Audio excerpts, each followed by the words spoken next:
This is Hidden Killers Week in Review. A look back at the most prolific stories of the week.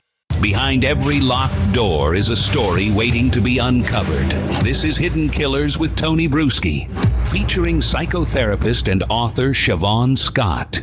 Stephan Stearns and Jennifer Soto, those are the two that were entrusted with, parenting Madeline Soto as she was growing up all the way to the age of 13, where on the following day after her birthday, she was murdered, allegedly by Stephan Stearns. And the many years leading up to that, she was sexually abused by Stephan Stearns, and pictures were taken. It's a disturbing case. There's recently been interrogation video that has come out from the Kissimmee Police Department showing Jen having that one-on-one with the officers and the detectives, and Stephan as well. Joining me to discuss, Shavaun Scott, psychotherapist and author. I have some clips here we're going to play, and they're mainly of Jen. But before we go to the Jen section, I want to talk about the Stephan section of all of this. He, of course, is the one that's been charged with the murder. It's no question about the sexual abuse. There's pictures of him with her, and just absolutely, horrible situations for a child. What did you glean off of that? The video, by the way, is up on our YouTube channel, and you can hear it here on the podcast if somebody wants to take a listen. My impression about him is, again, he's not very smart. No. He's not very good at this.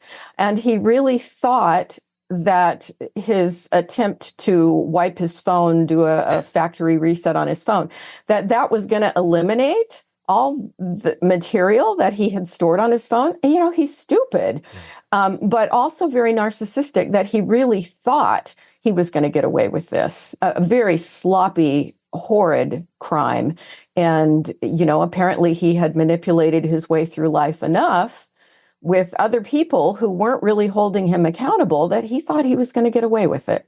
Yeah, I mean, his parents they're in many interviews now talking about it. They pretty much throw him under the bus. They're like, he's pretty much dead to us, which I applaud them for that. Call a spade a spade, even if it's your kid.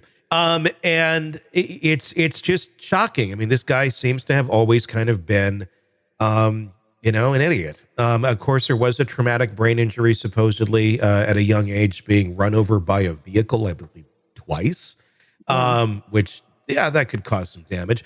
But clearly he was functional enough to live a life, go work, and do those sort of things. I know a lot of people have been pointing to that traumatic brain injury at that age. Does that have anything to do with thinking it's a good idea to molest your girlfriend's 10-year-old daughter? No, it wouldn't produce a pedophile, No. right? That's other stuff that's very hard to understand and very complicated. And we may never completely understand the sexual wiring and how it gets miswired in certain people and how much does biology have to do with that. It's not figured out. But we do know that a very large percentage of people who are in prison for violent crime have had a traumatic brain injury. Sometimes they've had more than one traumatic brain injury. So I think what we can say about that is it reduces impulse control. And so people who have, let's say, dark tendencies, antisocial tendencies, if they didn't have the TBI, they might be able to restrain themselves and cope better. But when you throw the TBI in, you get a person who doesn't control their impulses. And they may lose some IQ points from being run over twice by a truck, the second time directly over the head. So I don't think that did him any favors in life. And it certainly is, if we were looking at evaluating him, that would be a significant contributing factor, What did you make of his calm demeanor throughout the entire thing, even when they finally came to him? Because they led up to it. They were trying to see what they could get out of him. Yeah. And then they finally were like, you're under arrest. And you want to know why? Why? And then they told him for the child pornography on his phone, and that they knew it was Maddie, and he's still just like, oh, okay. Yeah. It wasn't enraged, there was nothing. It was just Nothing. like you told him, like, hey, we're having Burger King for lunch. Yeah. And that again speaks to someone who's not quite normal.